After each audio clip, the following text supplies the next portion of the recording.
as like the module goes, like it's still like there's a lot of circus stuff, but like it's still Pathfinder. There's still adventurers, doing adventure shit.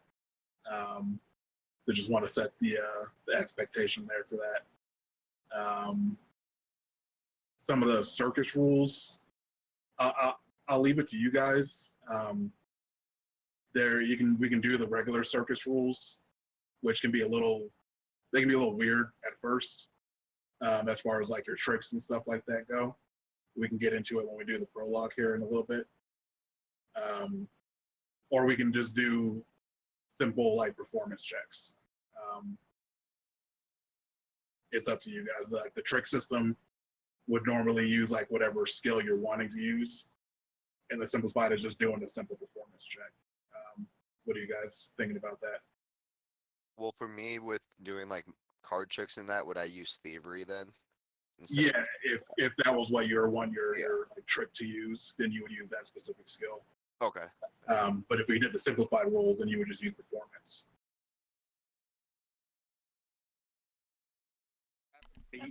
That allows me to use acrobatics in place of performance. Yeah, if we just do the normal rules, then you can use whatever skill you feel is appropriate for whatever you're doing. I would like to do normal. I guess my thievery and performance are exactly the same, I guess. It's up to y'all. I just didn't know. I just wanted to put it forth. I think once we go over them, I don't think the rules are that complicated, but they're just kind of arcane at first. Arcane, a little weird. So I'll just put it out there if you didn't want to deal with all that and just wanted to do simple checks. If you want to just try those regular rules first, I'm, of course, totally cool with that.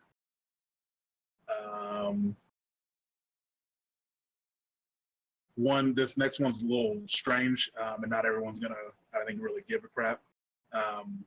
But it's for I don't know how if everyone knows about Mo's character, but they're an android and they are one of 11, and two of them are able to be brought with the team as bodyguards.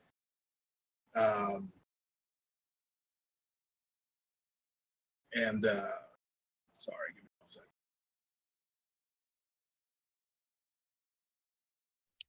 I remember he was telling us. Oh, I'm sorry. Yeah, you can bring them with you as bodyguards, and whoever they're quote guarding can use them like as an animal companion, by which you can use an action to have them perform an action. They are second level fighters starting out, and they can be. There's a whole upgrade thing we're doing for it. We'll get into it at a later date.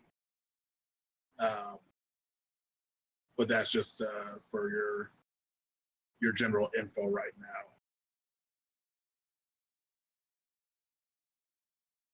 Where are you guys?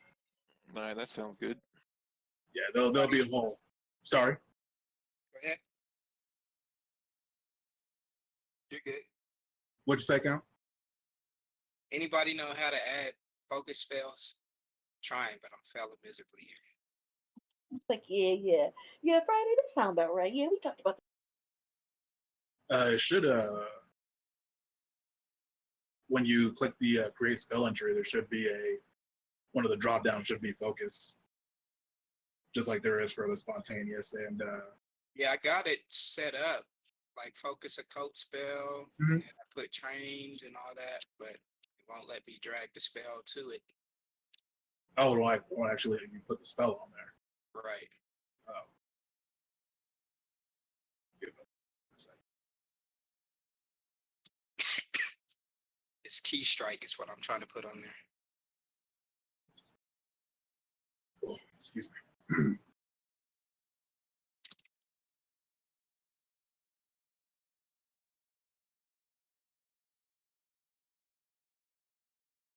Tom Bomb, do you want a picture for Fala?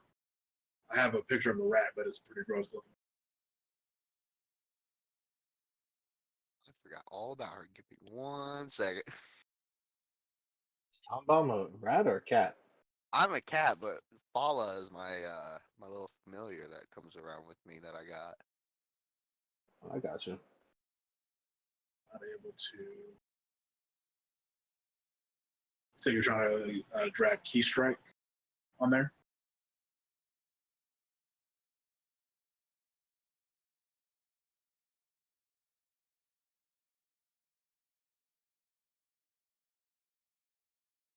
There you go.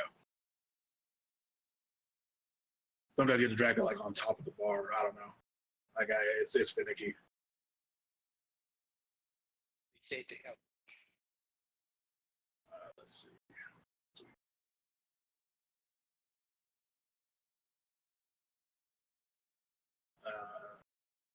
Something I was one to also kick to the group was with skill checks. Maybe trying. I don't know if this is actually in the rules. I couldn't find anything about it. But actually trying like a map system with skill checks. So basically, just increasing the difficulty if you fail a skill check, but you want to keep trying it. You know what I mean? Yeah, I like it. But, So we're gonna make it kind of like the performance is kind of like into a combat simulation. well, not a, like just normal skill checks, but yeah, performances will obviously be included in that. But kind of like a dungeon worldy style where like Oh yeah, no, yep, So- I like that. yeah, like so if you have to go to the second skill check, it's you get your thing, but not quite what you wanted, and so on. And if you hit the last map, and then the last map would carry over if anyone else was trying to do that same check. Is what I'm thinking. If So like if you get it on the first try at the highest map, it's full success. If you don't and you make it on the second one, it's partial success. right. Okay. All right, cool. I like that. Um, if you guys like that, we can try that for a couple of sessions and see how we like it, and then revisit it. And then just last but not least, the first chapter is pretty linear in terms of like stuff you get to do. But after the first chapter, it opens up, and you'll be able to kind of do a lot more stuff. Just kind of setting that little expectation there for that. Everyone on the map. Sheet. Go.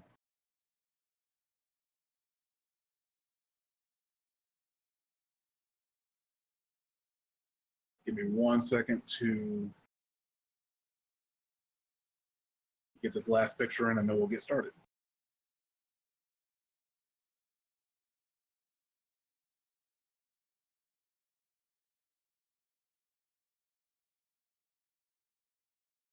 Whoa.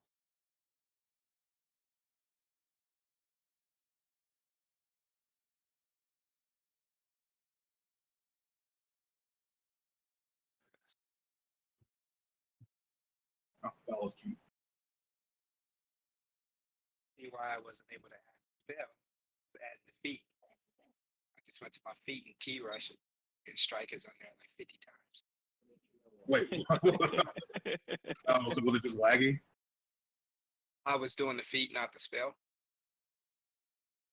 Oh shit, my bad.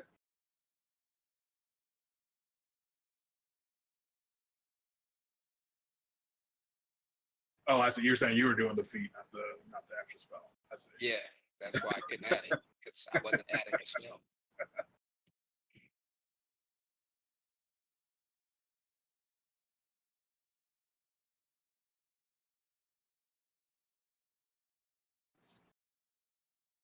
Levi, is your character called Jack, or is he called Ass or Arse?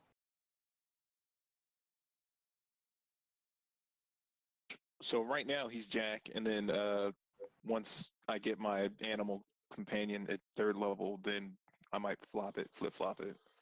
Oh, okay. So Do you just want him to be addressed as Jack throughout the adventure? yeah, that's fine. Okay.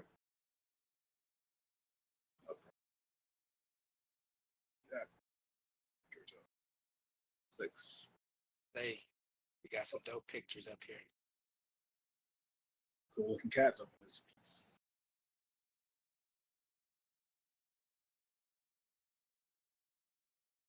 Oh.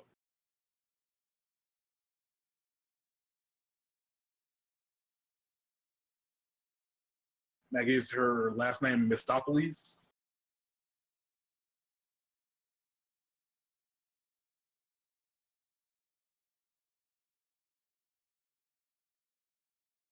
Maggie here. Just call her Misty. What's that? I said yes, but everybody can just call her Misty. Oh no, I was just wondering if that's how it's pronounced. Yes, sir. Miss See, Stopper. Stophanes.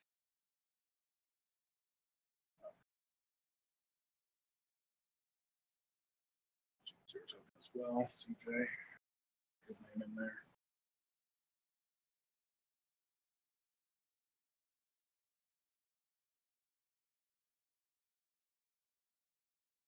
Okay. Is everyone ready? Everyone's characters all good to go? I think so. Yes, no? Mine looks pretty good. Uh-oh.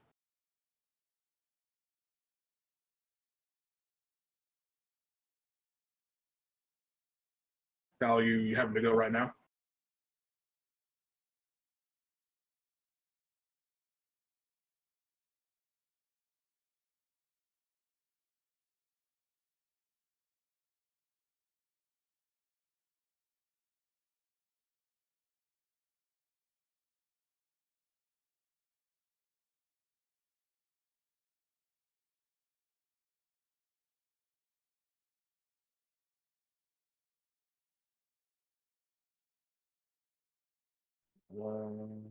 That boy done flip. Gotta wait for Huh? Cal to come back. Hello.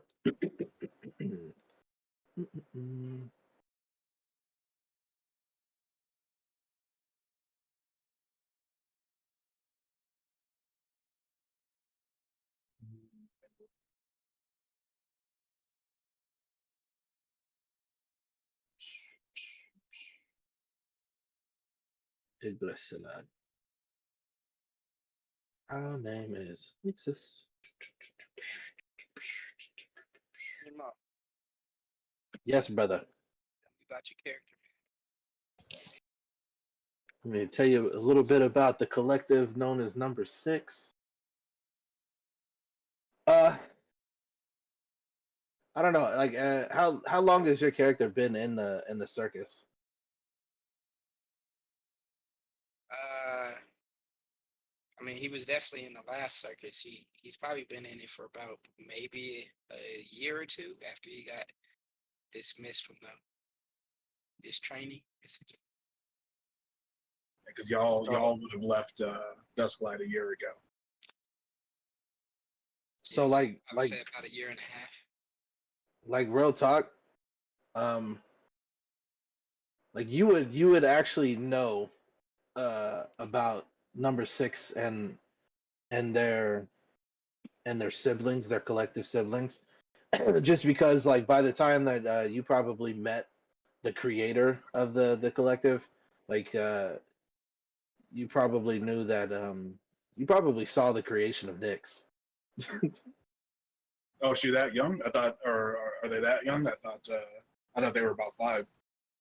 They're very young, like, and when I mean the creation of Nyx, I mean the personification of Nyx, not The like actual awakening. exactly, like you met the actual awakening of Nyx when I'm glad you said it again. I hella thought you said the creation of dicks. I was like, what? nah, Nyx, NYX. It's a play on her name, on their number 6. Yeah. Yeah, I got it. So like the rival that they chose, which was Leilani and Danucci, I forgot how to say it, but um that person was like so moving to Number 6 they like a soul was created, and like most of the characters that are around probably saw this happening because like at the beginning, number six was a part of this collective, this movement, this hive mind of like androids and things like that. But then like something like clicked, and you started noticing that number six started telling people, "Call me Nixus, call me Nix." You know, going around starting to try and emulate fucking people's like emotions and things like that, and then like we'll see like a clown like do something like stupid, and then like a minute later be like, ha ha ha ha ha, ha. That is funny, you know, kind of. And like you started seeing the progression of like emotions and like pure curiosity. So that's like you've like and then she they have this androgynous form, but majority of the time it's going towards the female because of their rival Leilani. Um, they are trying to emulate her more and more and more, especially because Leilani is getting older and older and older. So they kind of want to replace her in a ways, and and they don't know how to do it. Like they're like, I guess the perfect thing is to wait for her to be perfect, and then to probably kill her. Very what is it? What's the one with the Paw People movie? Very Paw People. Oh yeah, fuck. I'm thinking of the faculty. I don't know why I'm thinking of the faculty. I think that's like an option. I think it was like based off of whatever I was thinking of. But all right, well, I saw Kyle said he was listening, so we'll go ahead and jump in. Is everyone here? Yep. Yeah, let's fucking do this, bro. All right. So it is the year 4720 AR, late summer. The the weather's starting to cool down a little bit. The trees are starting to lose their leaves as you all have come into Aberton, very small village on the eastern side of the Isle of Esker. It's been a little year and some change since you all made a daring escape from Mistress Dustlight's celestial menagerie. You joined up with Myron and the whole gang that he had put together. And for the last year, you've been performing for small homesteaders, tiny little hamlets. You've been perfecting your craft as much as you can in these areas you guys have saved up, and have been able to build your own tent, and are now poised to do your first show. So Myron is incredibly nervous, more nervous than you've seen this guy. And this dude, you've been with him for over a year. You know he's a class performer, but this dude's just a nervous ball energy. He's just kind of running around the camp, micromanaging everyone. And so the sun's high in the sky. It's about noon, and everyone kind of gets tired of his shit, and they tell him to just go into town and just like burn some of that energy off. And so he gathers up his closest companions, those that initially joined him in the plan to escape from Dustlight. That's you lot, and it brings you guys into town.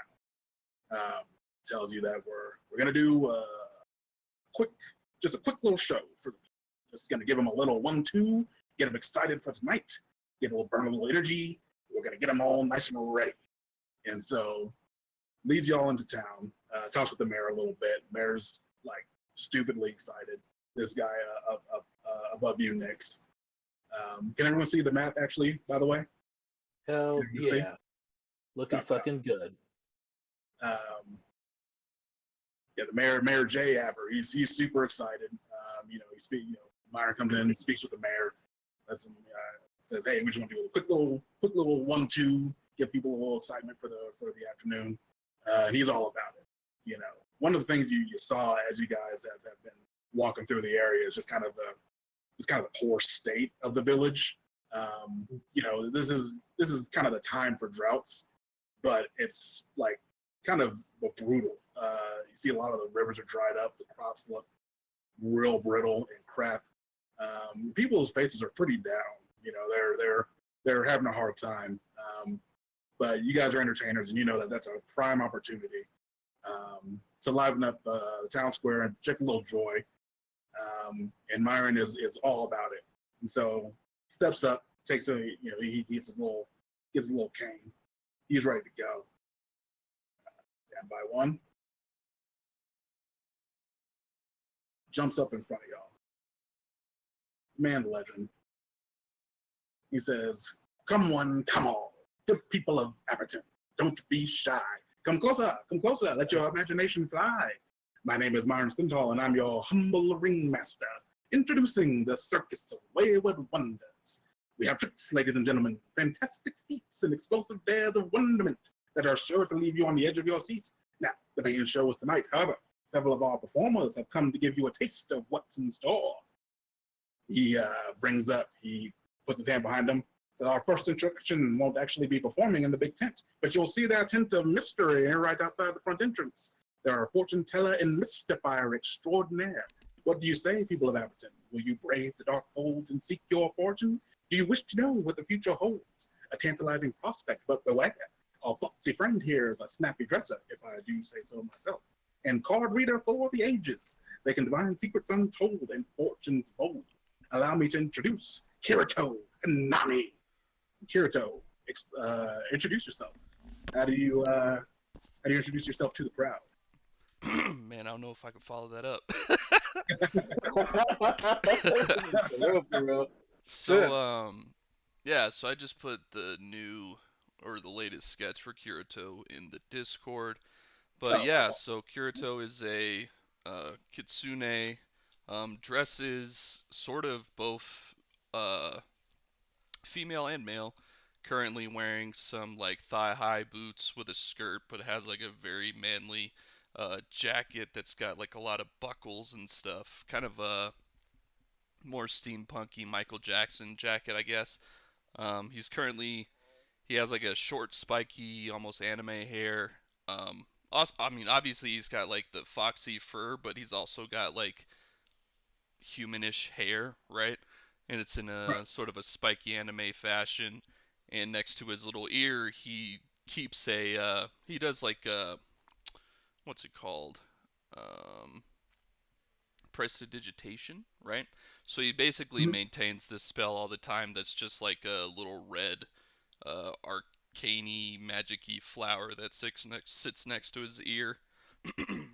Okay. So yeah, That's nice. he walks up in front of the group and he kind of like he can magically maneuver his tarot cards. So he like walks out in front of the group, kind of goes from left to right, and he's just pulling up a card for each person that he sees. And he looks at his first person and he pulls out the card of justice. He's like, this card signifies how you feel about yourself. You're feeling that things are going to go your way, that you believe in fairness and justice in all things. And then he steps to the next person. He pulls up another card and he's like, this card is the world.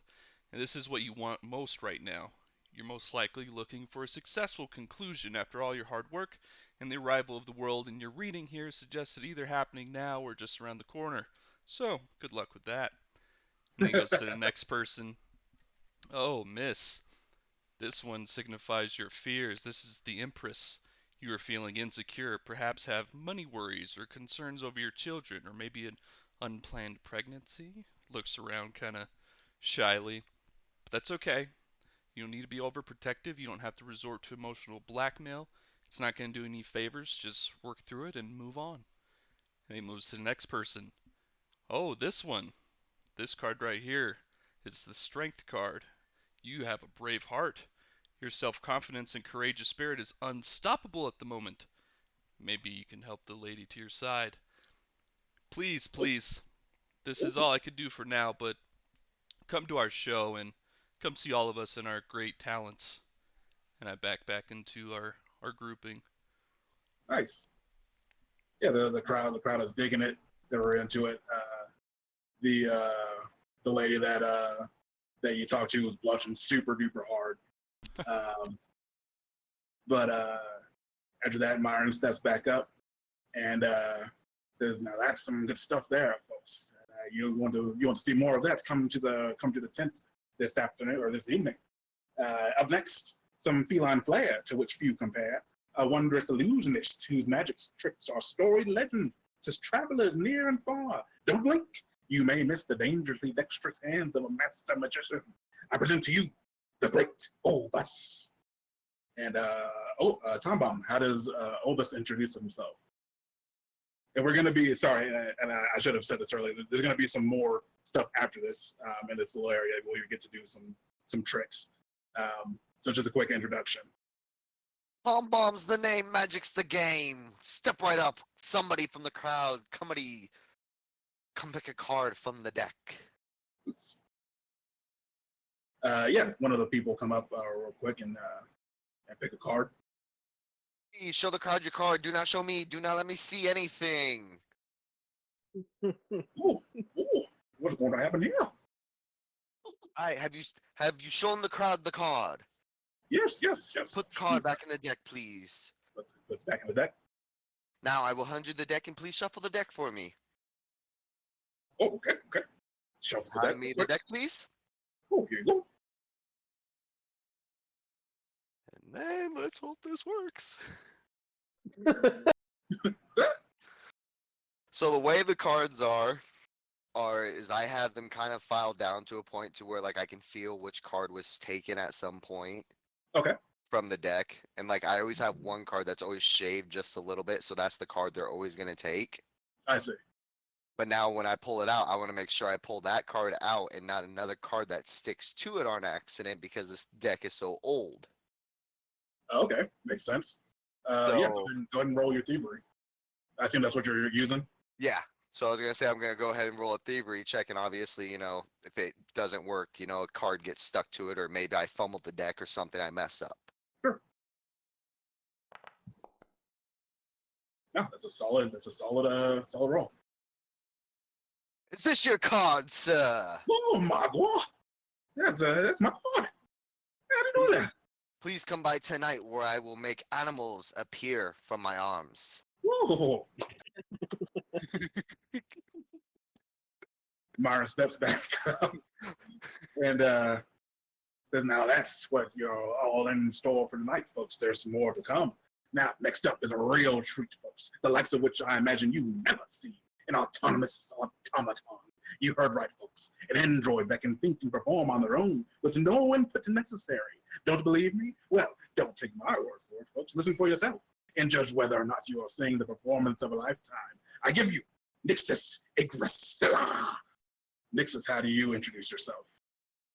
She actually starts singing, like her and Baby Doll actually like have this duet kind of thing, where it's kind of like operatic with a little bit of like a Spanish feel to it. And then she like goes into the crowd, and then like her and Baby Doll start dancing together, kind of like a salsa. And then they start getting the crowd into it, like dancing with the crowd as well while they're still singing. And it's kind of weird. It's not like them truly singing. It's kind of like those voice boxes or those song boxes where like it's already like kind of like pre-recorded so they don't fuck up. So like they're doing that and they're dancing with the crowd and they're getting them lively, and then like they specifically pick out kind of like the older ones to get them a little bit more excited because they probably like they're assuming that they're not they don't get that much excitement anyways. And so they're dancing with them, and then once they finish like their quick song, they bow out and they say, "Please do come join us in this beautiful circus. You will be most enthralled by the rest of my companions. Yeah. Look at them. They're beautiful." Yeah, the crowd absolutely digs it. They're absolutely into it. You had a couple people dancing with you. Some folks were like, "This is an android. What's an android?" Then Myron comes back up. Says, "Now, folks, I have no doubt you've already heard of our next performer. The kids are already excited and the smiles are cracking already. Because this comedy team will leave you on the floor, laughing, if you will. A more signature act you couldn't find anywhere else outside of Escanor. Please put your hands together for the clownish duo, Jackos. Jack, how do you introduce yourself?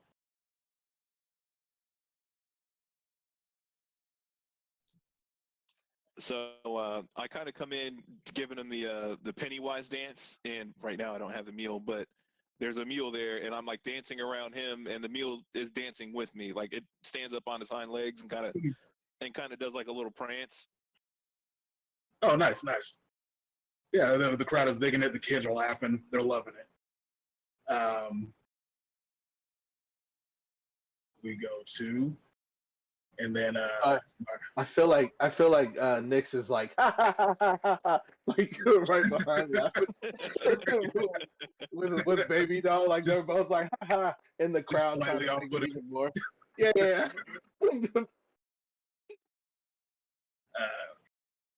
Bye, bye. And then Byron comes back up. Says, "Last but certainly not least is the fantastic wonderment of an acrobatic duo. That's right, folks. This is the show you don't want to miss. Your breath will catch as you watch them perform daring aerial stunts, and you'll squeal with delight as they defy common sense with their contortions. I present Devil River Arcadia and Rumble Teaser." And Misty and Devil River Arcadia, how do you introduce yourselves? Damn, they look cool. Since just where she is standing on the map, even there's a nice straight aisleway, just doing like a tumbling set. Doot, doot, doot, doot, doot, tumble to the end in between all the people, doot, doot, doot, doot, doot, tumble back and give a little shimmy shake when she's done. Nice. And River comes out and he's like, "Where there is light, there is always darkness." And as she's tumbling over under them, I'm flipping over them to cast a shadow. Nice. And Ooh, then I flip shit. back and we land next to each other as we end our performance. Nicely done. Nicely done. Bravo. Bravo. So yeah, after that, Myron comes up. He says, "We have many more performers tonight, folks. This is not the least of what we have. Please enjoy our little bit of performance we'll be doing here this afternoon, and then please come to the big show tonight, where you'll have even more spectacular wonders to behold. I am Myron, your humble ringmaster. Please join us tonight." And the crowd comes together, they're clapping. Says, "Now, please, you guys, disperse. Go amongst the crowd and just perform a little bit. We've had a little bit of time this afternoon. Jump up some excitement. We'll get out of here in a little bit." So you have some little pockets of crowds here. You can choose where you want to go and kind of do a little performance for them. We're gonna kind of interact a little bit with the circus rules. Can you guys see, if you look in the journal, you can see the circus show sheet. In the journal. Yeah, I think you guys should be able to see it. Got it. Which one? Where are we doing? Putting on a show? Putting on a show. No, it actually just says circus shows sheet.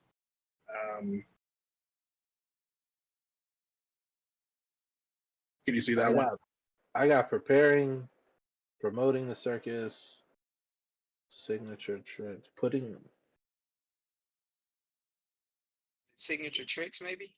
No, I think I'm just not giving it to you. No. Go. There it is. Cool. So, There's circus show sheet. Bless you. So your circus right now is at Prestige 1. And you kind of split between anticipation and excitement. So anticipation is the build-up. It's how ready the crowd is for a good show, and excitement is you guys actually performing your tricks. It's gonna be a little backwards for the prologue. We're we're going to say that this is generating anticipation. It's supposed to be 15, actually. But normally your tricks would actually generate excitement. Actually, yeah, we're going to do it like that. So with Kyle's trick that he scored on, did that generate any excitement already? It wouldn't, like, normally it would have. But Okay. we're gonna say it actually is generating, like right now, the stuff you're doing is generating anticipation, but that's not how it actually works. But we're just kind of doing it like this just for the prologue, because it'll pay off in the when you guys actually do your performances at the show. Okay. So we'll start off with Kirito. Kirito, what are you doing? For I knew you were going to go there. What are you doing for? You want actually? Let me switch out your token real quick. Oh, we keep this one for now. It's all good.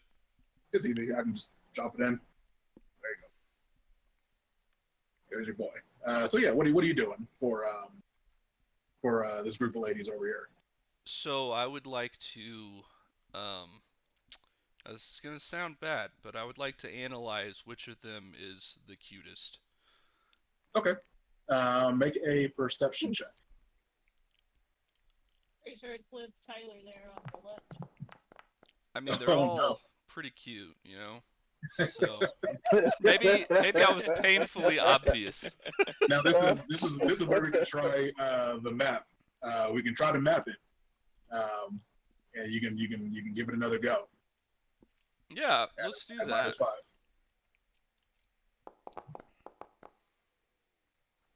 Okay. Yeah. You think that the lady off to the left here is fairly cute. She seems to be pricking your ears up a little bit. Okay. All right. So I'll walk over to her like she is the only person here, right? Okay. And I'll just ask her, have you ever had a tarot reading before? Oh well, no, sir. I can't say I have. It would delight me if I could be your first. Oh yeah, that definitely gets the blush going. So she says, yes, well, oh, please, I would love it. I would love a tarot reading. Well, come with me. I'm gonna pretend that there's like a bale of hay over here, and have Okay. her like sit down with me. And Copy, then copy. I'm gonna hold out one of my hands, and I'm gonna say, please, place your hand on my hand. Okay, she's following along. All right, once she's done that, I'm gonna pull out, well, not really pull out my other hand, but I'm gonna motion with my other hand and bring the tarot cards like floating around. And then I want to try to give her like a full tarot reading, but I won't bore you guys with all the details. But essentially, Sorry. that's what I'm Noise gonna. coming in. Oh, it's all good. My bad. Hell yeah, music. So yeah, so I'm gonna try to roll for a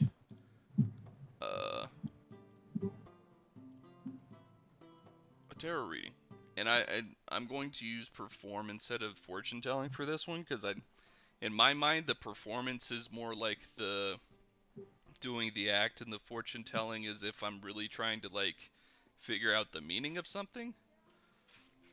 Okay, well, I think this is where I'm, because I wanted to see, like, use this to, like, develop your trick. And so I need to look at the actual, like, Sure. trick rules. Because I think it's just you pick a trait from the list, and then one of the skills. Oh, okay. Where are the traits? I didn't see traits. PC tricks.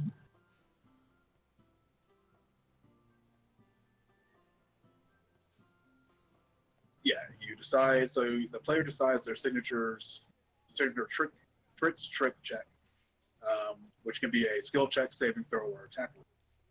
and then you choose a trick trait. Those I think you guys should have. You have PC tricks and trick traits in your journal. Yes. So yeah, there's just a whole thing of there. So I mean, like you definitely use fortune telling for the trick trait, and then for like the actual excuse me the trait itself could be maybe emotion. I figure like fortune reading would be pretty emotional. Mm-hmm. So, and then if you go with emotion, the example is just like the pyrotechnics is like intimidation, but mine wouldn't be intimidation. So would that be emotional performance, or are we going with? I mean, my deception is incredibly high. So it's up to you. It's up to what kind of trick you're trying to create here. I would think Kirito would actually try to deceive someone into believing something that may or may not be what the fortune actually is. Sure. Just because he would generally try to use this as a means to manipulate people. Okay. Yeah, that makes sense to me. Tight.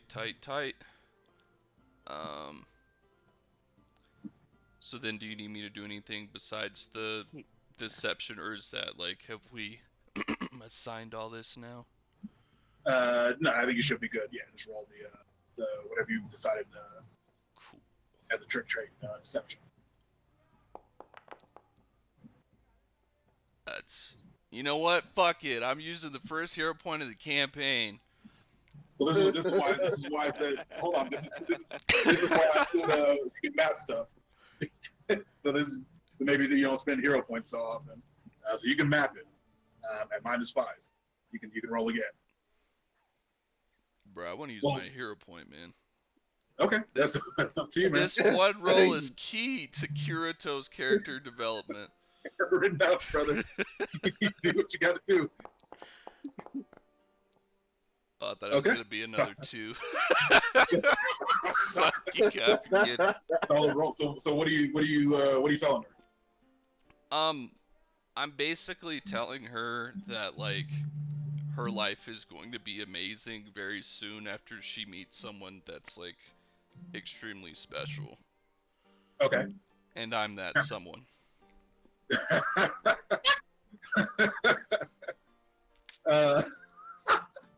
Basically, it's like the reading is like your life would be so amazing if you meet a special person at their place of business tonight at the show. Oh, no worries, Scott. Hold on. Yeah, I'm gonna just roll something real quick. Oh God. Oh You're God. rolling hot, boy. Oh God. She does not like what I was putting down. Now she, you know, it was a matter of so she's blushing super hard. Like you definitely have an in, as it were. Sure. But she's pretty bashful about it. She's like, oh, I don't know about that, sir. I don't know about all that. That's very sweet though. It's very sweet. I mean, the fortunes are what they are. You know, I just tell them. Very nice.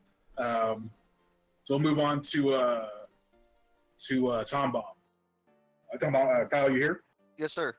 So where are you gonna go to? Where are you gonna perform for? I'm gonna sit right here, and I'm not gonna really perform. I'm just gonna go ahead and sit there and do not big bits, only like little bits of the 3 cup 1 ball trick. See who can find the ball. 3 cup 1 ball trick. Yeah, you know where you take. Okay. Oh, yeah. okay. I got like shell game. Yeah, shell gaming. Yeah, these guys over here definitely see what we'll you're use doing. we'll use like little the nutshells. We'll use like walnuts. And they definitely see they're no stranger to a gamble. They see what you're doing. They say, "Oh, is this you got a game going here?" Yes, sir. Yes, sir. Find the nut. Be the lucky one to find the nut. Ooh, I think I'll give that a good. Find the marble. So you had it right. So what are you doing? Are you just kind of shell gaming them? Yeah, so we're just shell gaming it a little, stuff. Are you gonna try to take any money from them?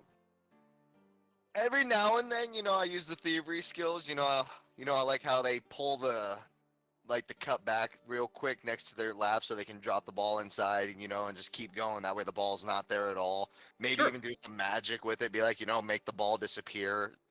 While doing this, do some magic tricks with it as well. Make one ball end up having, like 2 or 3 balls in it. Okay. Throw some magic into it, and just get, the people like, oh my gosh, like. So this particular trick, you using thievery for it? Yeah, it's the theory for like the sleight of hand movement of, being able to get the ball underneath into the cup without people seeing it, get like an extra 1 or 2 in there, and then keep moving it without anybody noticing. Okay. Well, don't roll yet, Yep. because as you're performing, Oh no. you feel a pair of eyes on you, and you felt this since you were a kid, like since you were a tiny baby. You've always felt like there was someone watching you. It would happen every now and again, but it would be super, super intense. But this time you look up and you actually see someone. It was just a hooded figure that was definitely not there before. And you can feel their eyes on you, even if you can't actually see their face. What do you do? Hello, good bystander. How are you today? Okay, so you try to ignore it. Yeah, kind of ignore, kind of ignore the one creepy guy and try to talk to somebody else, Yeah, so like this hooded figure is like way like it's and at the same time, I'm not looking at other people around. Like I'm looking at this guy and like, I guess like a quick glance, I look at one other guy and say this to him like, "Hey, bystander, come over here." But as soon as I say that, my eyes look right back at this hooded figure as well. okay. Roll a so yeah, the hooded figure is like over here, like it almost is right next to Kirito, but Kirito's not paying attention. He doesn't seem like he sees anything. Roll a will save. Oh gosh. Creepy music.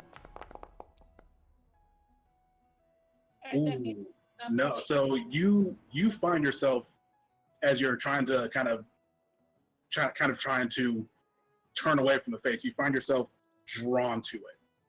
You see yourself just trying to get a good look. Roll a perception.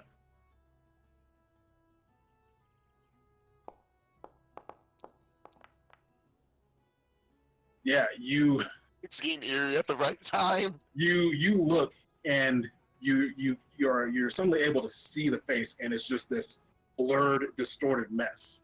It's like a bunch of faces all at once, just mushing and mashing together. Make a will save. I was about to say that's creeping me out right now. Try to shrug it off a little. Now you're not able to. It kind of it's messing with you. You become frightened one, and after a moment, someone passes in front of them. Someone passes in front of this hooded figure, and they're gone. I'm gonna look down to my leg because this is where she's always at. Fala's kind of always like in my leg when we're walking around the street. I want to look down at her and I want to see if she's looking in any direction on where this creature goes or like where this person went or if she was even looking at him. You get the same, like Fala was definitely looking in the same direction, but after the person like passed in front of them and they disappeared, Fala's looking around just like you are.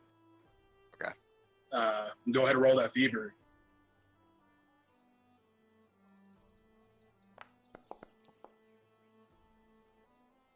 Yeah, that's a solid roll. So yeah, you have this moment where you're kind of you froze for a second, but you're professional. You shake it off. You work through the nerves and you pull out this little shell game. And you hold on 1 second. Do a little bit of clever thievery. You were able to nick some stuff off of. If I can find the roll table, there it is. You were able to nick. What you get? Let's see. Oh, you were able to get a first level scroll spell. Ooh. First level scroll off of one of these guys. So now we move on to Nyx. Nyx, what are you doing?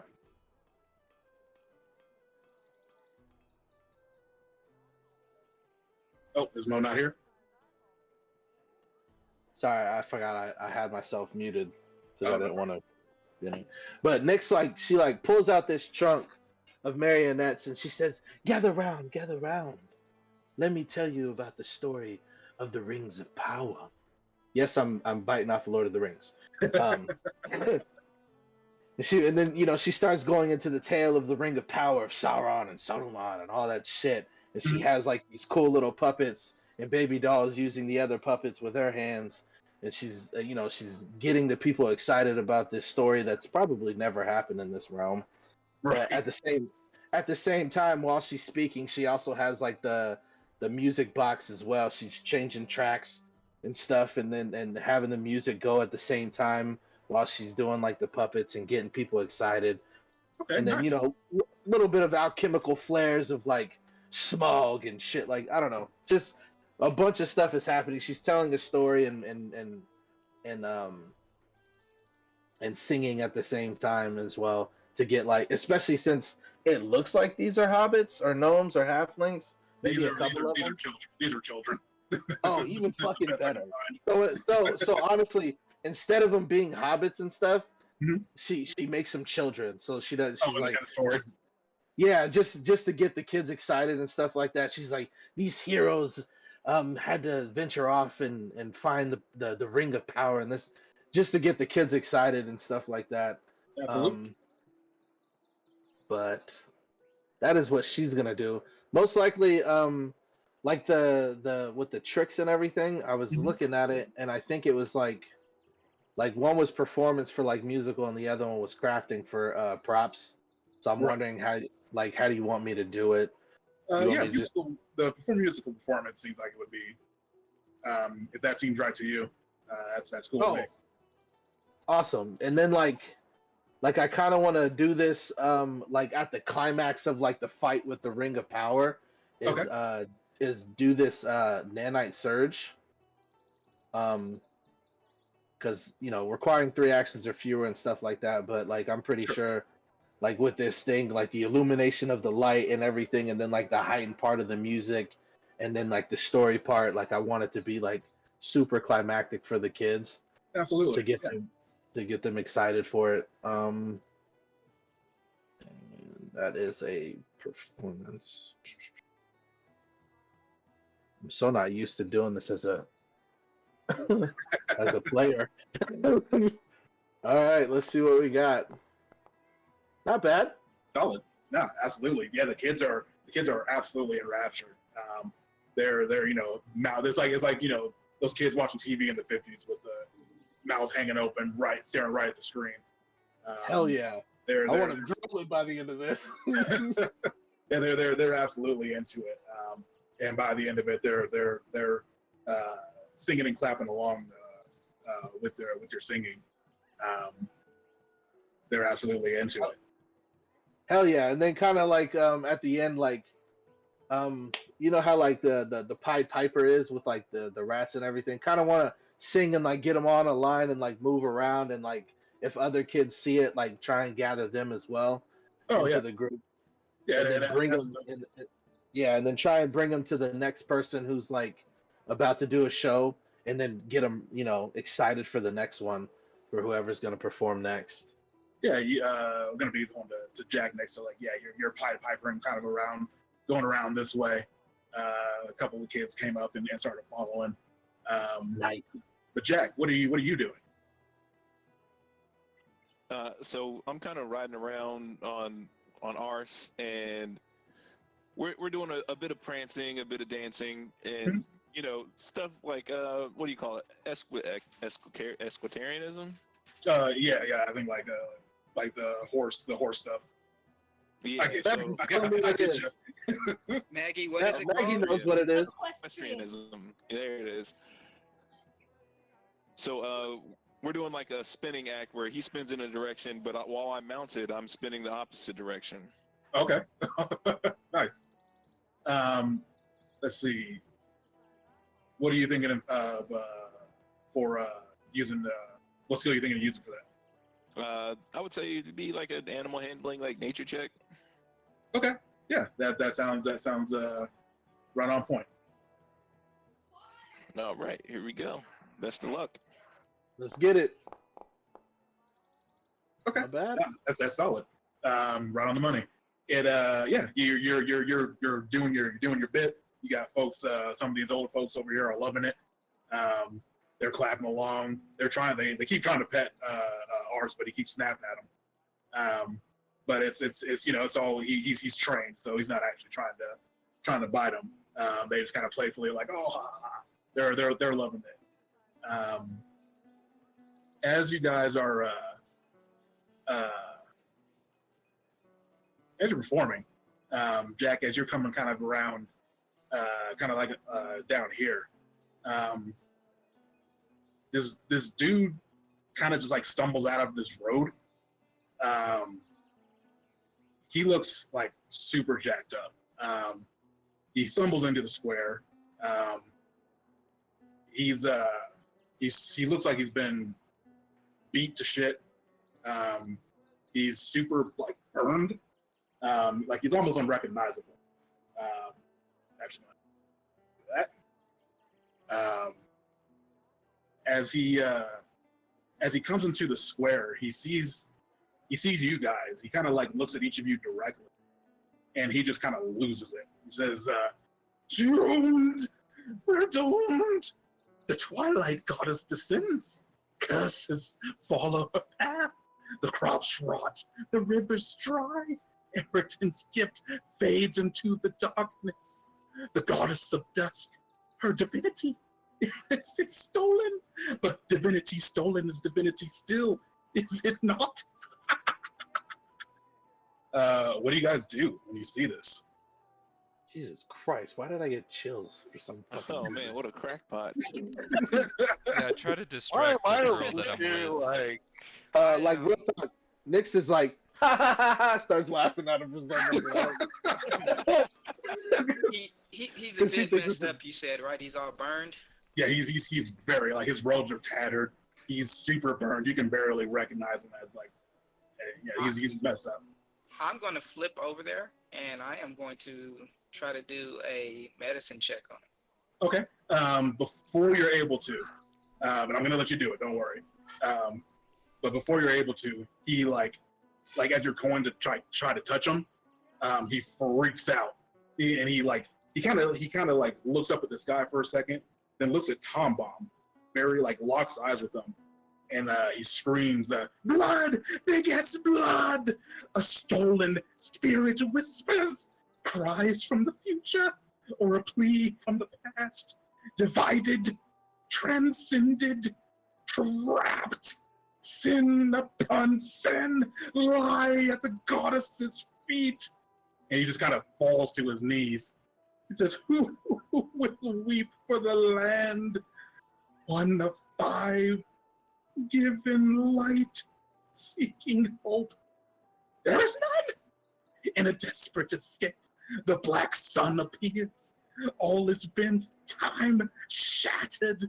Its alteration leaves none in its wake." And he just kind of collapses. Who is You're, this goddess? so you're able to make that medicine check.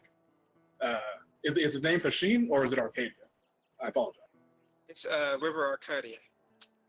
Okay, sorry, I have Naval as Hashim on there. Yeah, so Arcadia, you're able to make your check. So Nick's like walks up to River, like trying to study like what he's doing. Does that go there? You can try to map that if you want. Okay. -5. Hopefully I don't kill him. He might be dead. he's not dead, but well, I mean, Well, technically, I still didn't critically fail. yeah, he didn't crit fail, so like nothing, basically nothing happened. Misty, River's like, Nick's is like, is that supposed to happen, River? Misty, Are you not feeling him? you feel like you recognize this guy, like even through the burns and the bruises and cuts. And River, something you saw was like all of those looked super intentional. Like though, like even though you weren't able to actually patch them up, like you noticed that like it was like they were placed for maximum damage.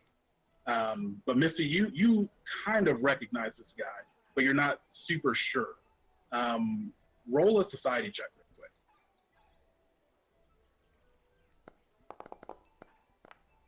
No, Yeah, no. roll it. Hey, boy. We are rolling terrible right now. You want to do that, Matt? Try again. Oh boy. No. Oh dear. I am way too busy doing whatever I'm doing. I don't know what it is, but No, see, super not not into what's like. I'm not trying to he even deal with creeps what's me going the on fuck up there. out, man. I am creeped the fuck out. I don't think I want to know who he is. I don't want to know that man. I do not know that man. Absolutely, yeah. He as River, as you're performing your ministrations, he kind of like at first he was kind of like catatonic for a second, and he snaps awake and just kind of like grabs like the front of your robes. He says, "The black sun, enveloped by light. You must stop it. You must stop and escape. Nothing will survive its wake." And he just drops. And some of the Baka. townsfolk are like, "Oh, I think that's I think I kind of right. I think that might be Father Joel. He's he used to go around the farmstead, around the homesteads. I don't know what could have happened to him to make this happen to him." Quick question, Dimitri. Yes, sir. Are there tracks? Like, obviously, you said he was like bloodied and broken and burned and stuff like that. Like, can we see like any like blood trails from where he was coming from? You can see his blood trail for sure. It just leads down the dirt path for who knows how long. And somebody said that he's the father, like a priest or something. Like a wandering priest. Wandering priest. So he wouldn't have like a home, like someplace to hole up at. No, not that anyone. You have to ask around, but like looking on his person and stuff like that. Is he breathing? Like, or is he dead? he's not breathing. Is there a possibility I can do a quick craft of one of my elixirs, and then try and like pour it down his throat? Sure. I'm wondering. Do we not have any healers? I think fuck you no, read bro. that. Riddler's a This medic, is like right? a turn order type thing, or I mean, I have healed. I have a Oh, heal wait. spell. Yeah. I say I have two. Oh, okay, never mind. I didn't Like, want to take anybody's shine. No, that's fine. Like Nyx is like trying to like create something real quick. Like, I think he's going to die, and then like right when she's about to finish, somebody probably comes over and heals him like right then and there. No, you heal him and he does start breathing, but he does not wake up. Ah, Yeah, I'll just cast heal. He's completely out. But he is healed. Can someone take him home? We are new here and we do not know where to place him. Oh yeah, I'll take Father Joel. Don't worry. Anyway, Before he takes off, I take a clown nose out of my pocket and put it on his nose and go. On the dude, on the guy on the ground. Yeah. Real quick before like everybody leaves him, can I do like a quick once over of like his entirety, his whole person, Sure. to see if there's anything awkward or like something. Make a perception check. Perception.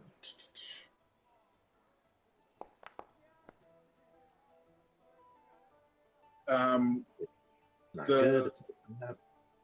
the only thing you see on his person is a symbol of a rostel.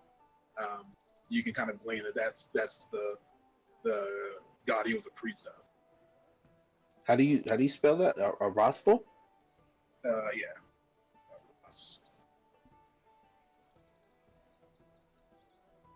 And Rostel's like the god of like farmers, like homesteaders, people that live like quiet village lives. Would we know what he meant by the Twilight Goddess or whatever he was saying? I was just about to ask that too. Make a recall knowledge society. Yeah, make a society check. Society. Yeah, I ain't got shit. Unless that was that me. was finally a little bit better. I figured it I was got religion, 21. but if it's society, Booyah. I might have an idea. I got a 21. Oh. You know what? Religion probably would have been better, but that's fine. We're all rolling hot right now, boy. Don't take these 20s away from us. Nix, as you guys have traveled over the last year, you've heard like rumblings of a Twilight Goddess. Some call her the Dusk Goddess, but there's been no name associated with them yet that you've heard of. That you've only heard their moniker, but it's been very brief, and it's been homesteaders saying like, oh, like a couple of hooligans came by and told us to what do you call it when you I forgot the word for it, convert, or they would torch our homestead.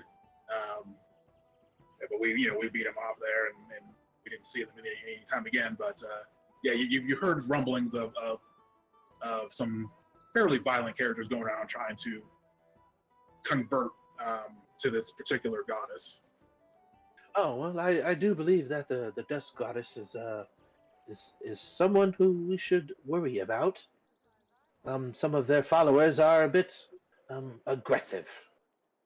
I think we should be on the lookout, especially if this person here who's supposed to be following the god of farming is ranting on about the Twilight Goddess. We should prepare ourselves.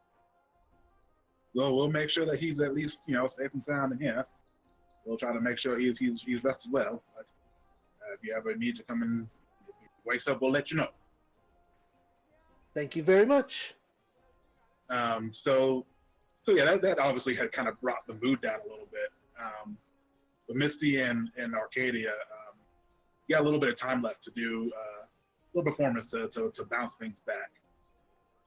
So what do you do? So, not with this Maggie. You can roll with it or go with something else. We kind of do like a little tag team with things where, like, I throw her on my shoulders and she does a flip, and like we're just kind of doing dual acrobatic moves as we're going through the crowd. That is That's exactly what I thought. I was gonna be like, I get on the shoulders.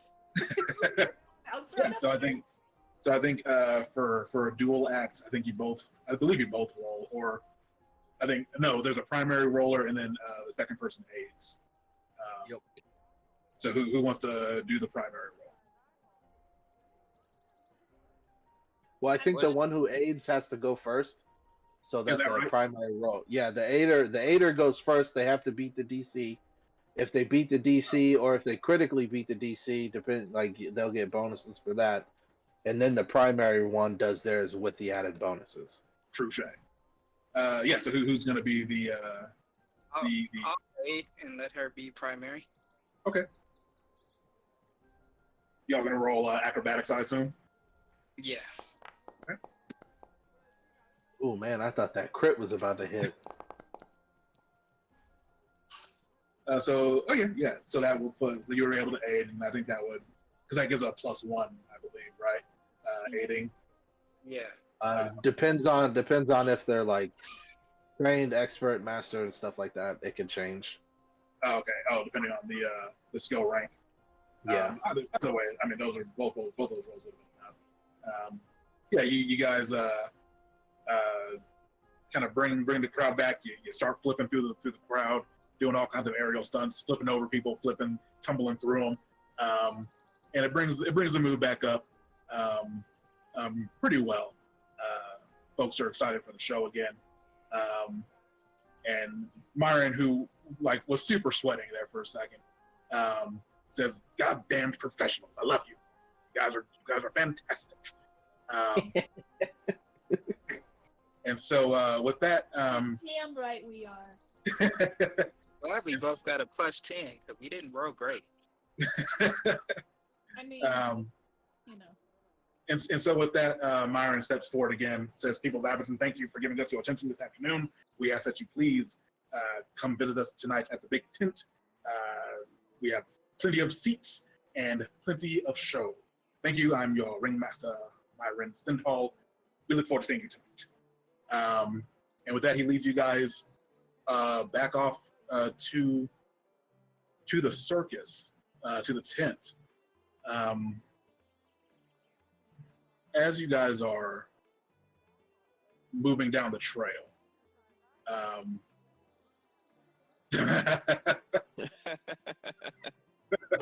What did he say? he said, "Bye, honey."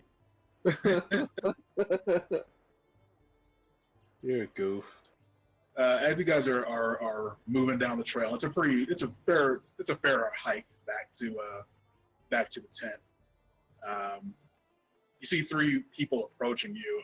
You know them from the circus. One of them is this guy Axel, and he's been kind of working with the circus for the last few weeks, almost about a month. And you kind of see Myron. You kind of see him sigh a little bit as he sees these 3 that are approaching.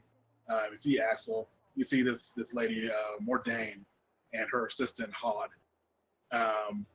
And Hey. and and Axel, you see Myron. He kind of rolls his eyes for a second. He's like, "Oh, God dang it."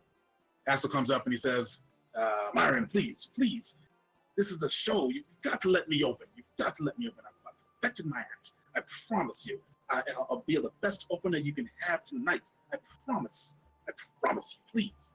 And Mordain kind of is super annoyed that he stepped in front of her. She pushes him aside, says, "Myron, I need to be the big number tonight. I will not perform if I'm not the big number." You see Myron kind of just stare at the sky for a second, just kind of just super over it. Eye roll. And he looks at you. He looks at you guys, and he says, "Help me out here, guys. Do you think Axel's ready? Can he open for us tonight?" Mordain-chan, don't be like that.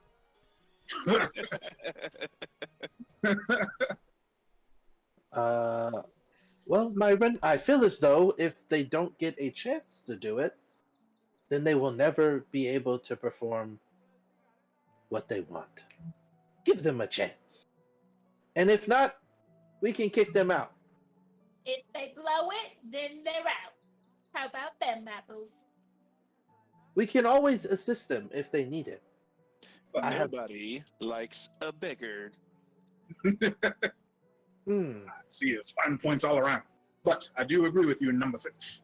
I think that's a fine idea. Axel, this is your one chance. You blow it, that's it. You're gone. Now, Mordain. Slow me down, Axel. What do I they can't- look like again? Did you send a picture? What's that? Are you not looking Did at you the screen? have- This is really cool. I like the way like you do this with the characters popping up in the center of the screen. This is really awesome. Oh, yeah, I the didn't figure get to, insert. I didn't get to see them real quick. Like they They're still kind of. there. I can't see them. Like maybe I'm just not. Oh, you can? Fresh Shit. page pimping because they look pretty fucking cool. Yeah, this is so good we- artwork too. Refresh the thing. everybody's drooling over this Mordain. It reminds me of like those early JRPGs where like the person will like slide on screen and they'll have their little Yeah, that's like, okay. dope, This though. is dope. Yeah, the figure insert. I searched for a while to try to find it. It was super cool. I Oh, really hot damn! Hot damn! Hello. Yeah, you looking at You Hod looking too, at right? Hod? Yeah, for sure. Awesome boy. Me and Hod Kun I'm over just here. saying. Kawaii. I'll talk about my Axel over here. You better throw a magic out trick. Like whoa, Hod's six pack has a six pack, bro. for real. That looks like Rocky from Rocky Horror. Well, we now know who the tool is. Bro, Number Hod is 6. more Number, shitted than a Julian salad. yo, like number 6 goes up to Han and like starts like stroking his pectorals. It's like, Mordain, did you create him as well? Is he a puppet? I might as well have. He belongs to me. Don't you forget Ah. it. For now. Ha ha ha ha. And then keep walking. Yeah. So Myron is like, all right, well, that's Axel done. But what do you guys think? Should Mordain take the big number? I feel like that's not necessarily fair, but perhaps you all have another say on it. She says, she kind of folds her arms. She says, it's totally, completely fair that I get the big number. You all know my skill. Now that is a good question. What is her Right. bit? Like, what is her trick? So she does like Houdini style escapes out of like water tanks. Oh. So she does have the skills to pay the bill, but she's just super, diva about it. Well, I always do like to see Mordain get a little wet. Oh dear. Ha ha. Don't That is worry, very funny. I can hold my breath. I do believe that if we allow Mordain to do this today, how about in the next show, someone else gets the big number? Who usually does the big number? It must Well- be my rival. Actually, Leilani's actually not in this circus. She's actually still at Dusk Lights. Ah. Um, Then I shall be the big number. but Myron usually doesn't make the list until like 10 minutes before the show because he wants everyone to be on their toes. Oh Jesus! He's I that kind of like that. That's pretty cool. That scares me.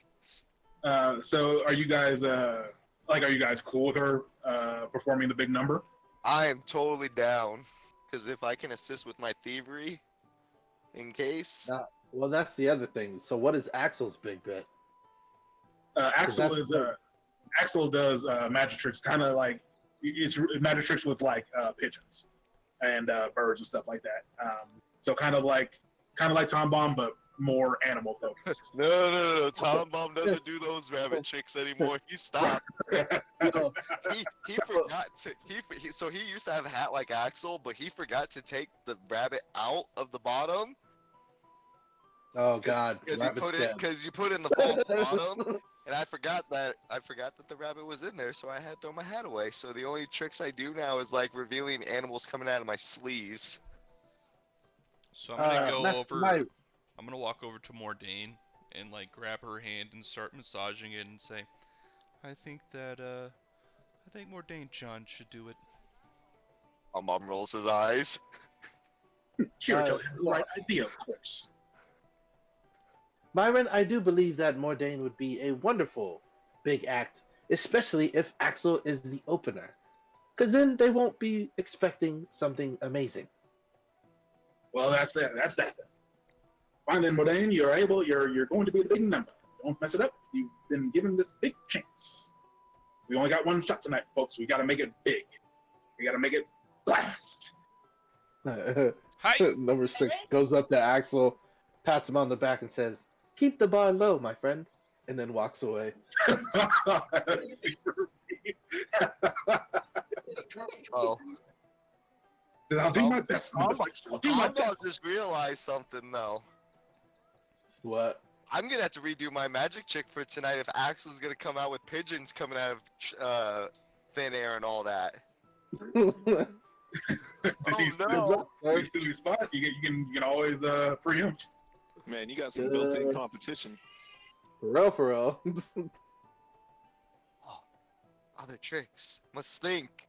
Your rival was supposed to be in the other circus. It's a magician thing. We all push each other to do better tricks and try to overthrow each other to be the best magician. You can also, you could also just go on with them if you want to as well. True. We're doing. I mean, I was personally gonna say I would like Tom Mom to be not like an actual like performer, but like something like easy to open up with, like a little stage act right at the beginning. Just hey, quick magic tricks. Okay, I'm done. That's basically what the opener is. That's what Axel you're likes. warming up Yeah, the crowd. I'll go on stage with Axel. Okay, yeah, we'll just do a dual act with you two guys since you kind of share the same deal. Awesome. So Hell let yeah. me move us over Oh, to the big tent. shit's about to get real. We got a switcher. Got a switcher, baby. We got a switcher. Once the music drops, we Switcheroo. know. Oh, this place looks awesome. Ooh, I like this map. Oh shit, I love this. There's so much going on. Oh, this is Ah. amazing. My brothers and sisters. Let me get you guys onto the map here. Question is, who's the closing act?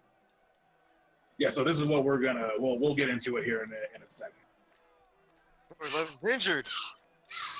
Ooh, what if the closing act was one of my stories? And I had my siblings do the puppet plays. That could be kind of cool. Get it, Conqueror? Methinks thou does protest too much. Come on, where did I put you? Hold on 1 second, please. Are you gonna use Cesare? Say again. I was asking Kimo if he's gonna use Cesare.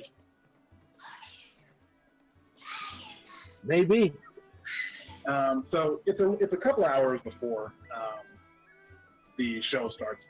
Kirito, you're running your booth outside of the main entrance. You're getting a couple customers.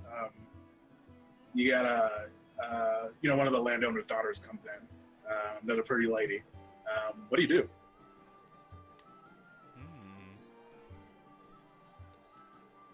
I want to go say hi. They're coming into your tent. You're actually working your booth right now. Okay. You're in your tent working right now. I'm gonna So they assume actually- I was not napping and I knew that. No. They come in, So- they say, "Oh, I heard this is where the fortunes are supposed to be told." Oh yes, please come inside. Mushy mushy, come in. I was just making some tea. Here, let me pour you some. And I like floated over to her. Oh my goodness! Oh, how did you do that? Magic. So is it just her, or has she got like friends with her, or what's going on? You could tell like they kind of they kind of shoved her inside. They're outside kind of giggling. So my friends, they pushed me in here. They said to find my love fortune. Oh yes, of course. That's too good. Well yes. I'm sorry. Have I caught your name yet? Oh, it's Annabelle. Annabelle Deluxor. Oh yes, Annabelle. Oh, that's a lovely name. Oh, Can I make a society check to see if I, like, know of this name? Like, if it's a famous sure. name? Is she, you know, fancy and expensive and could pay for all my stuff is what I want to know. Right. Let's see. There's, and roll. Yeah, that's definitely enough. So like this is definitely, you know, you in Escadar, you were piling around in high society, you know, and in Escadar there was a big like your where your country is from, where your country was is in the greater land of Minkai, and so there's a big Minkai presence, refugee presence in Escadar. So you were able to fit into high society there pretty easily. Sure. So out here in the sticks, I mean it's well below where you're used to. But this particular the Deluxor family, you know, is one of the. There's no real nobility out here, but the Deluxors are one of the wealthier landowners in the area. Okay.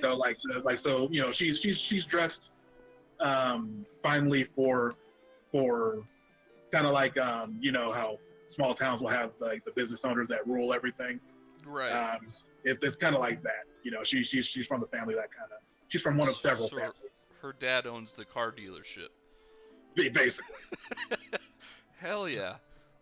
Perfect. Yeah, so I'm just gonna, you know, go through the whole thing, do the holding of hands, like, give her slight shocks for, like, effect. Sure. Give her a reading, tell her about how awesome her life and her love is going to be. Okay. Before yeah. you, and don't roll yet, just let me know when you're done explaining.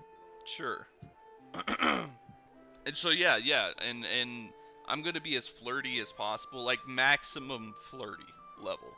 All right. How does his actual like fortune telling look? Like what is he pulling? Is he pulling out tarots? Does he have like a Yeah, crystal ball? so he has the tarot cards and they float around him, basically sort of like orbiting him, and when he's ready, like, so he can't, they're in orbit sort of probably more around his head when he's sitting, and so he can't see them, but like he sort of just motions with his hand and points down towards the table or bench or wherever they're at to display the card for who he's doing it for, and he just does that multiple times as he's going through the reading. Okay, nice. Yeah, so as you're going along, you're doing your jam, you're laying it on super smooth. All of a sudden, you get this just intense sense of deja vu. You're moving, and you almost feel like you're starting to move in slow motion. And as you look up, you see yourself in front of you, and then it starts to expand, and you just see yourself expanding in all directions. It looks like you see yourself doing this over and over again an infinite number of times. Everywhere you look, you see yourself doing this over and over again. Like a fractal snowflake, you just see yourself all around you. And so you kind of just feel like yourself start to fall. Like, when when you're dreaming and you get that falling feeling, yeah, you start feeling like that, but it never stops. And this incredible pressure starts coming onto your chest. It feels like a number of lifetimes are just weighing on you. What do you do? Nani? I'm going to what do I do? So you can't see her anymore. You just see yourself just in every gone, direction. huh? It's blackness, and then you just see you in this tent in an infinite number of directions. It's like looking in a mirror everywhere, and you feel like you're starting to fall. I'm going to try to focus on a single me in front of me, and I want to try to cast fear on me. Oh, okay. Yeah, I want to try to plant fear in this me that's fucking with me. Okay, interesting. So you cast a spell, and as you cast it, you see yourself casting it in all of your infinite views, except a few of them don't do it. Interesting. So, do I cast it on myself? So you cast it, and that pressure starts to become overwhelming. Make a will save.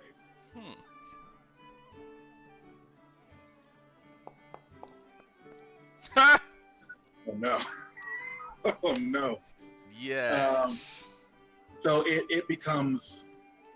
Hell yeah!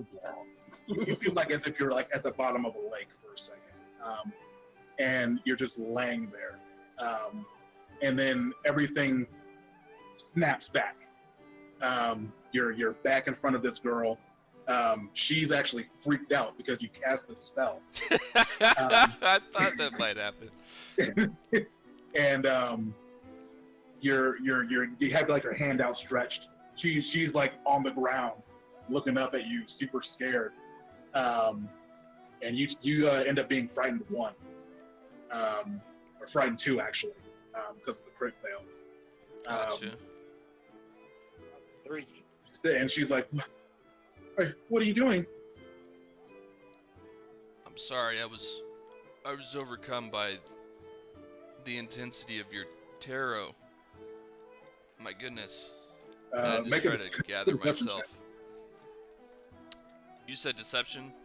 Yes, sir.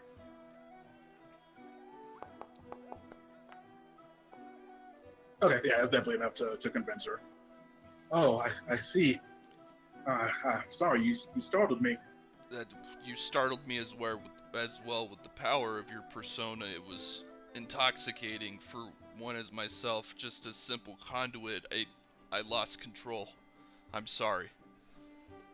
Well, if you're quite all right, do you need anything? Do you need to go get someone?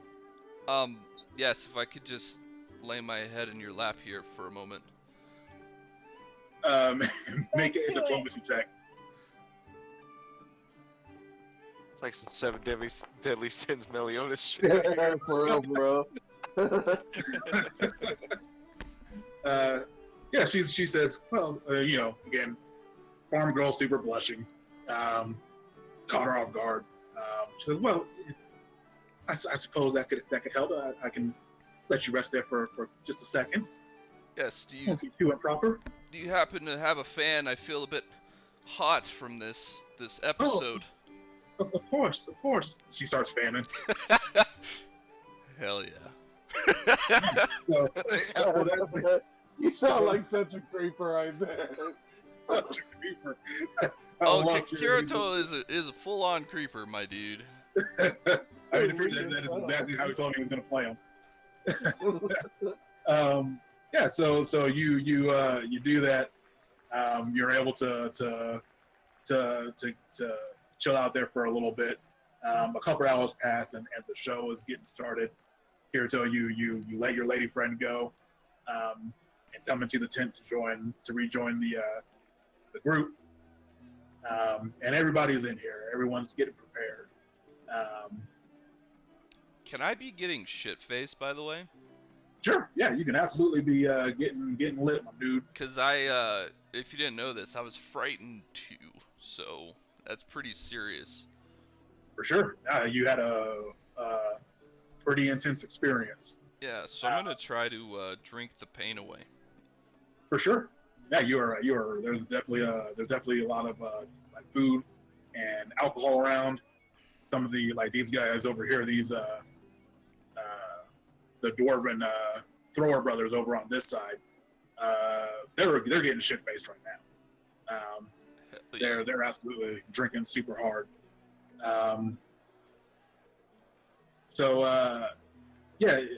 Myron, you see Myron is over here getting ready, getting makeup on. Says 10 minutes, everybody, 10 minutes. Be sure to be ready. We're almost there. So, did we ever figure out who's doing the other pieces of the show? It's coming. Don't worry. Sorry, getting impatient.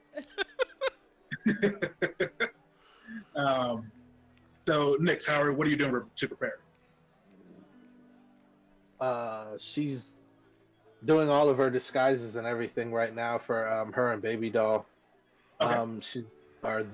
They are gonna try and get most of their siblings, because majority of the time most of their siblings actually help during their bit for like the storytelling and the singing and whatnot, Right. and then setting like the stage and stuff like that. So not only is she are they like setting up their own disguises and makeup and everything, they're also setting up their siblings as well. Okay.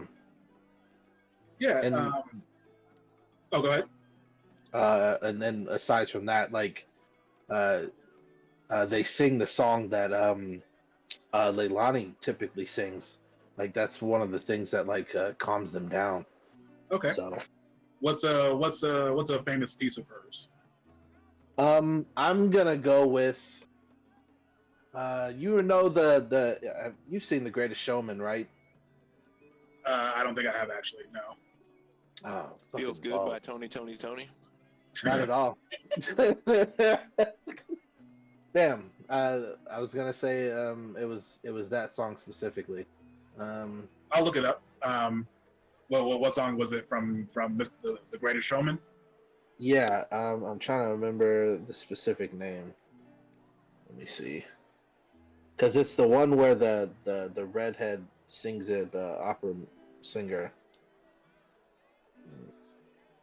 Has anybody seen that movie? Or is it just Yeah. me? Really, I know adult exactly filter what scene you're either. talking about. I just don't remember it. No, the song "Never Enough." That's the song. Never Enough. Yep, by Lauren Alred. Okay, I'll listen to that. I'll listen to that later.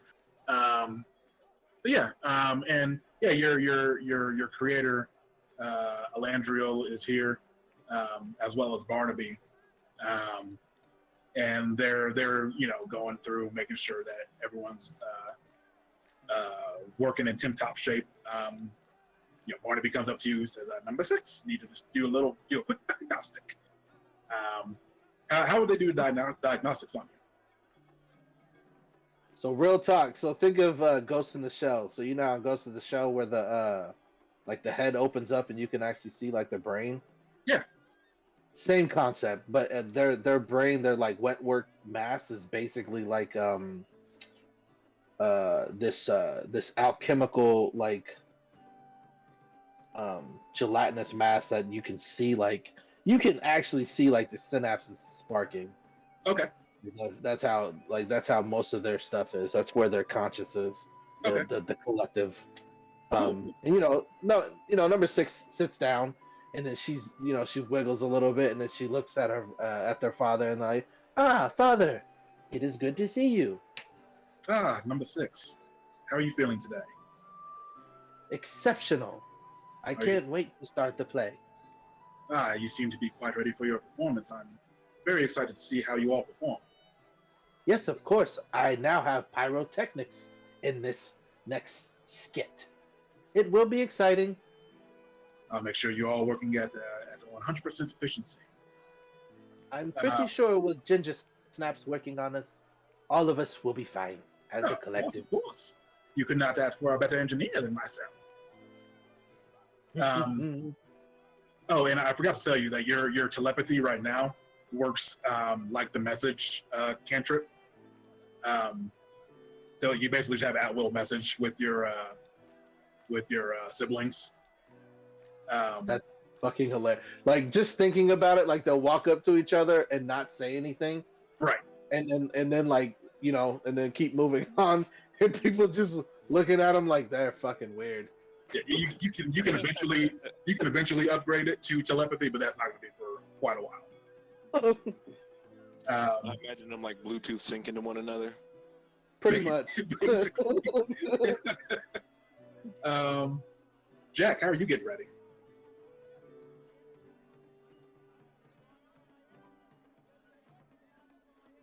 Levi.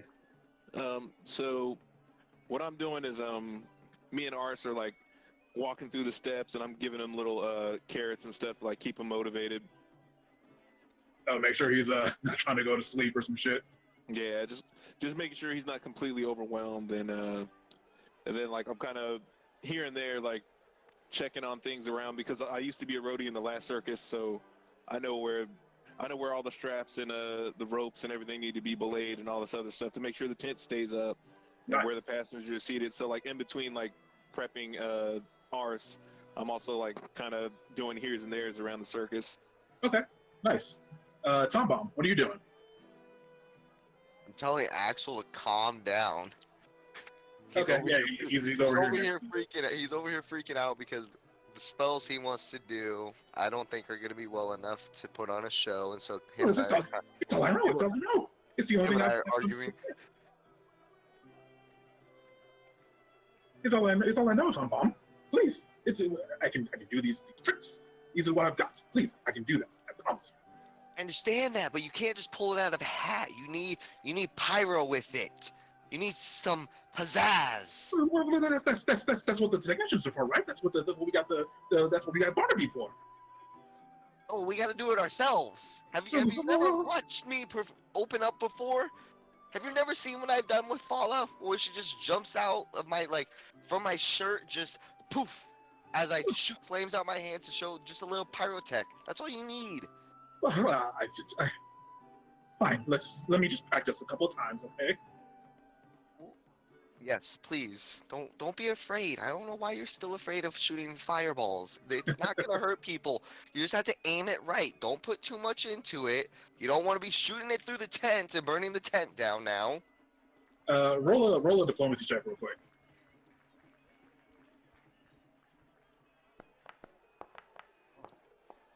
Okay. Yeah, that you see his nerve. You see, because he was shaking super hard.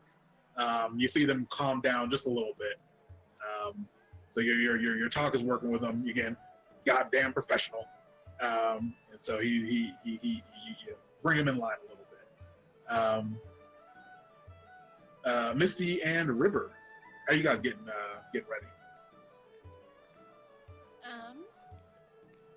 I am going to be in the water tank, under fully submerged, just meditating in the bottom of the tank. Okay. Misty, what are you doing? She is mingling with the folks that are here already, kind of just singing a little tune, strolling through the crowd. She's vibing. Boys. She's vibing, getting herself ready, getting into the mood. Trying to get everybody else ready too, as folks are showing up, thinking they're gonna go to the show, sending them off toward Kirito's tent, or singing to them specifically, making them feel special, kind of hyping everybody up. Yeah, for sure. Hey, you hear Myron call out, 5 minutes, everyone, 5 minutes. Come on now, hurry up, everyone get ready. So you're all armed and about. You're doing your things, getting ready, and the lights start coming down, and oops, put that one there. Lights come down. All right, Axel, you got this. And Myron goes, 30 seconds. And you see him just collapse. Oh no. Gonna professor completely flip out the tank and go up to him, trying to figure out what's going on. Make a medicine check. Jack does not compute. As soon as you're pulling him over, you see him.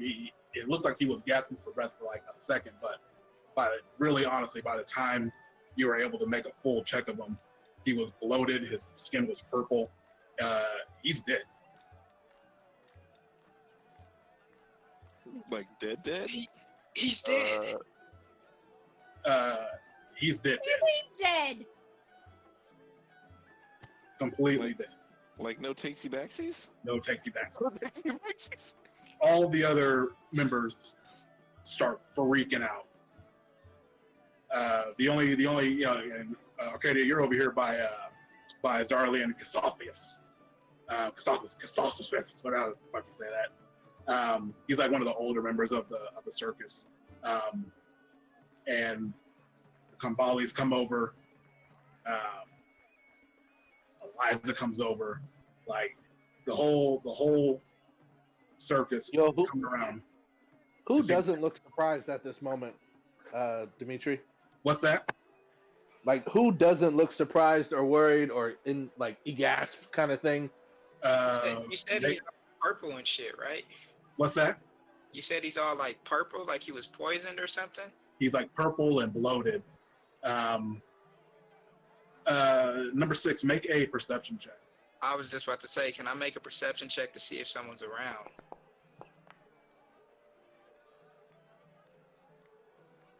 Stand by.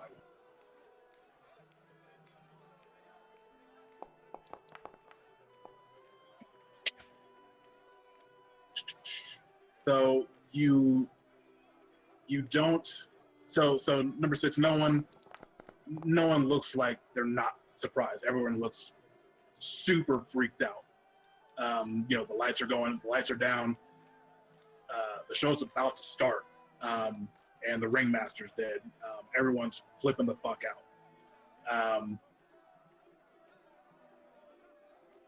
Did anybody do like a medicine check to see if there's any like alchemical properties or a crafting check on the body? Oh, sorry. Arcadia did do it. So let me.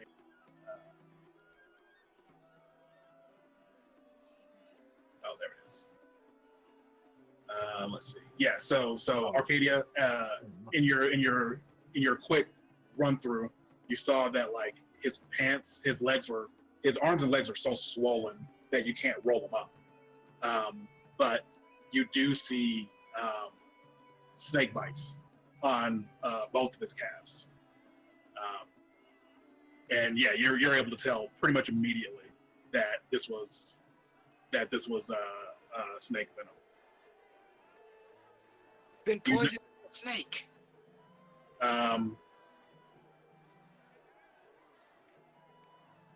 And we follow the tracks that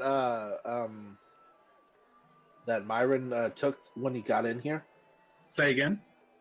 Can we follow Myron's tracks? Like, can we retrace his steps?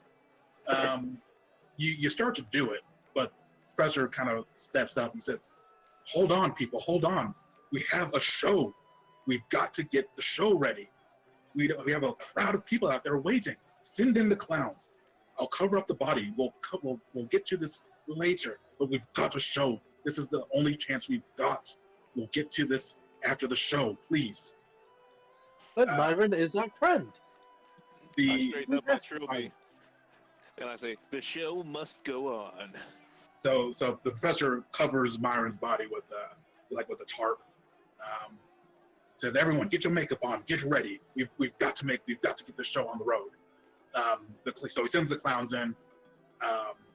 The clowns are going in, and then you see the crowd starting to cheer and whatnot. And that's where we're going to leave it for today, folks. Oh, you son of a bitch! God, fucking Dimitri! I was even gonna get myself frightened because freaking Oh no! Send in the You clowns. What a cliffhanger. send in the clowns. That should be the end right there. Damn it, man! You got me all pumped up. Shit. Bizarre. That was Thank you dope. guys. You guys brought it home for me. That was awesome. The Hey, solid like little lot of features of the game. negatives. That shit was amazing. Like, I like that feature. Like, whatever module you have for the pictures showing up, Dimitri, good shit, man. Yeah, Oh, D's, theater inserts, man. Theater inserts. That shit is super cool. D's out here showing out, man. For real, like I Putting us to wanted shame, to do Mo. something like that, but I had 6 That's months, what man. I better that's a have a good good point. That's a production. good You know point. what I mean? No, that shit is Touche. dope. We need to. I'm gonna steal that fucking module. That Bro, shit's real cool. talk. That Dimitri, was you on gave point. me fucking chills earlier. Like, I had goosebumps when you did the intro. When I brought y'all up on in the town center. Like that gave me goosebumps, and then the weird fucking priest coming in, like that shit. Like I was like creeped out. I was like, who the fuck is this Twilight goddess? The voice was on point. I was like, God dang. I was creeped Really? out when he was talking about that multi-face person because the Yeah, I music say, the started music getting was really on point. eerie. Yeah, The like music was on point, right when he was telling Tom Bomb, "This dude that you've always felt watching you is really watching you." Like, oh, creepy. I don't like it. I put myself in that shoes and I'm like, oh man, I'm actually really feeling this. This is kind of scary right now. Hell yeah, Anybody man. else see the lighting in the room change? Like when Myron came in, like choking, like Yeah. it yes. got dark in the Because room. the I was like, lights were oh going fuck. down. I thought you would have seen through it when I was like, we can't do the circus stuff yet. we gotta wait on it. Something's gotta happen first. God damn, man. I I was was like, up here mad, like, how am I supposed to tell you what I do in the circus if I don't even know that I'm performing?